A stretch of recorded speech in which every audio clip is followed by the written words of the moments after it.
Asia কাপের আগে ভারত সিরিজই ছিল বাংলাদেশের একমাত্র প্রস্তুতি নেওয়ার মঞ্চ।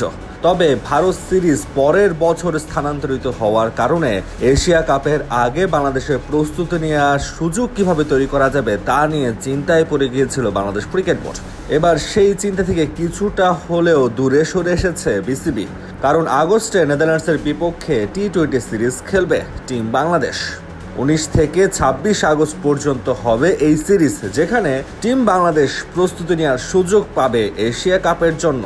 এশিয়া কাপ যেহেতু টি-20 ফরম্যাটে হবে আগামী বছরের টি-20 বিশ্বকাপের জন্য, তাই টি-20 সিরিজই খেলতে চায় বাংলাদেশ।